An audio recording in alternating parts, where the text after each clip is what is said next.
Olá pessoal, nós somos o grupo formado por Bernardo, Kaique, Gustavo Ribac e Miguel, na turma do terceiro ano E.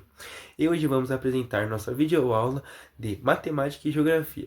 O tema do nosso trabalho é Cartografia e Geodésia, e as diferentes formas de representar o planeta Terra. Esse tema é muito importante porque nos ajuda a entender como os mapas são construídos e como a matemática está presente nesses processos, e como isso influencia diretamente com a forma que representamos e interpretamos o mundo em que vivemos. Ao longo da nossa apresentação, vamos falar sobre os conceitos básicos de cartografia e geodésia, explicar como a cartografia evoluiu ao longo da história e sempre em diálogo com a matemática. Mostrar como a matemática é essencial para representar a forma da Terra e dar exemplos de como usamos a cartografia no nosso dia a dia. No final também vamos resolver juntos uma situação-problema retirada do nosso material didático. Esperamos que vocês gostem e que esse conteúdo ajude a perceber que a cartografia vai muito além de mapas estáticos. Ela é uma ciência viva que evolui com o tempo e depende de matemática para existir. Sou Kaique e vou explicar um pouco sobre os conceitos da geodésia e a cartografia. A cartografia ela é a ciência que estuda e cria representações da superfície da Terra, como mapas, globos e sistemas digitais.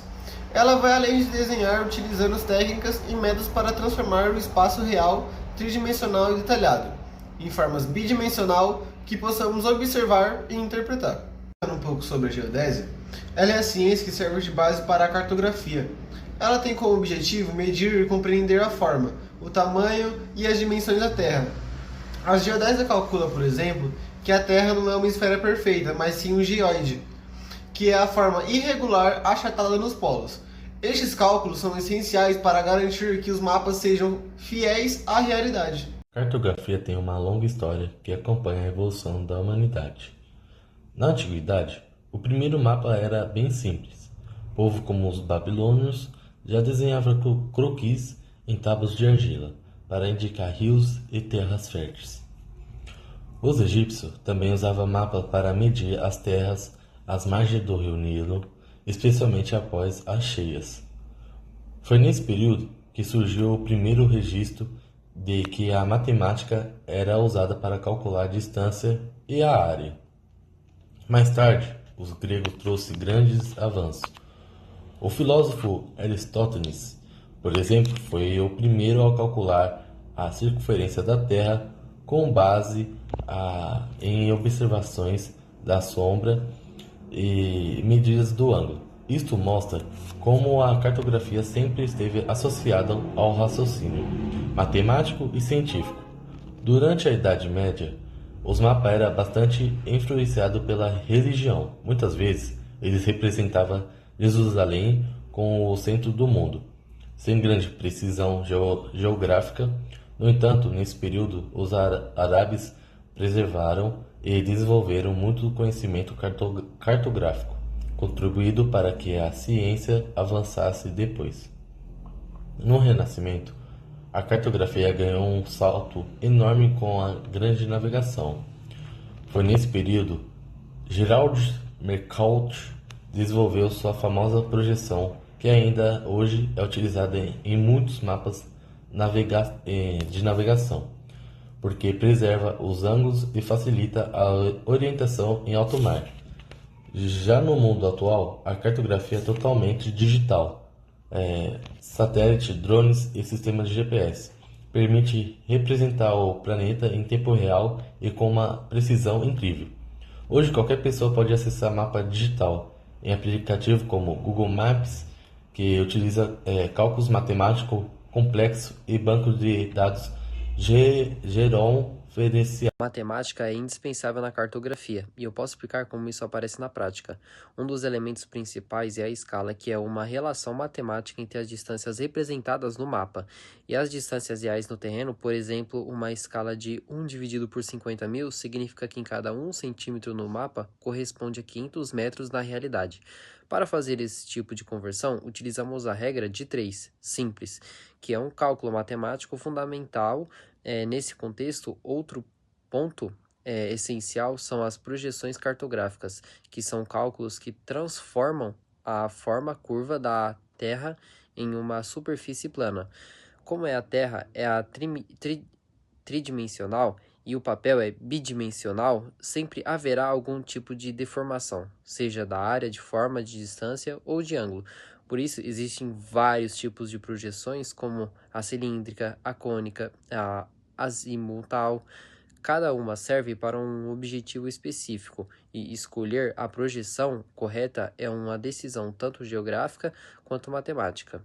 Além disso, a geometria e a trigonometria estão presentes quando se mede a distância e áreas em mapas, especialmente em cartas topográficas. Já a estatística e a matemática aplicada aparecem quando transformamos dados geográficos em gráficos, tabelas e mapas temáticos, como mapas de população, de clima ou de recursos naturais. Ou seja, sem a matemática, a cartografia não conseguiria transformar a realidade do espaço em representações compreensíveis para nós. Aplicações da cartografia no cotidiano. A cartografia não está só nos livros ou nas aulas de geografia. Ela faz parte da nossa rotina em diversos momentos e quase sempre é associada à matemática. Um exemplo muito comum é o GPS. Hoje usamos aplicativos como Waze, Google Maps para nos locomover, e todos eles funcionam graças ao sistema de georreconhecimento, que calculam posições exatas dos satélites em órbita e a comparam com a nossa localização no planeta. Isso é matemática aplicada em tempo real. Outro exemplo é o planejamento urbano, onde prefeituras e engenheiros utilizam mapas digitais para organizar o crescimento das cidades, planejar o transporte público e definir áreas para a construção de escolas, e até calcular rotas de escoamento de água em épocas de chuva. Na logística e transporte, que é um tema também que estudamos, os mapas são fundamentais para escolher rotas que economizem tempo e combustível. Empresas utilizam softwares de roteirização que fazem cálculos matemáticos complexos para decidir o melhor caminho. Por fim, até em questões ambientais a cartografia tem um papel importante. Mapas digitais ajudam a monitorar desmatamentos, queimadas e mudanças climáticas, permitindo decisões mais sustentáveis. Tudo isso só é possível porque a cartografia une geografia e matemática com a tecnologia.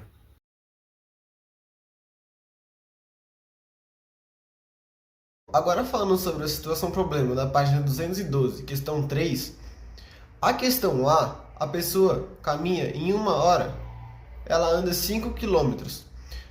8 horas ao dia, ela caminhará 40 quilômetros por dia. Fazendo a divisão da volta da Terra pela distância que ela anda por dia, ficaria 40.074 dividido por 40. Isso resultará em 1.002 dias. Questão B, estamos falando da volta ao mundo em 80 dias. A velocidade média é dada por distância dividido por tempo.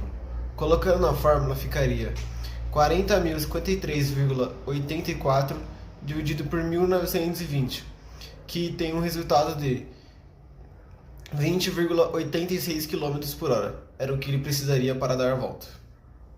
Já na questão C, o tempo é de um dia. Fazendo a transformação para horas, ficaria 24 horas. A velocidade necessária para percorrer essa circunferência em um dia ficaria com a solução de 40.052 dividido por 24, que resultaria numa velocidade de 1.669. Era o que o Superman precisaria para dar a volta ao mundo em um dia. No trabalho, podemos perceber que a cartografia não é apenas a arte de desenhar mapas, mas sim uma ciência muito complexa que depende diretamente da matemática para garantir a precisão da informação. A geodese, nos mostra cientificamente a forma da Terra, enquanto a cartografia transforma isso em representação que podemos usar em diversos contextos. Também entendemos que, ao longo da história, a cartografia acompanhou a evolução da humanidade, dos mapas simples feitos em pedras e até mapas digitais, em tempo real, que temos hoje no celular. Em todos esses momentos, a matemática esteve presente, garantindo que os mapas fossem instrumentos úteis para a navegação e o planejamento. Esperamos que a nossa videoaula tenha mostrado a importância dessa integração entre a matemática e geografia. A cartografia e a geodésia não são apenas conteúdos escolares, mas ferramentas essenciais para o funcionamento da sociedade. Agradecemos pela atenção e até a próxima.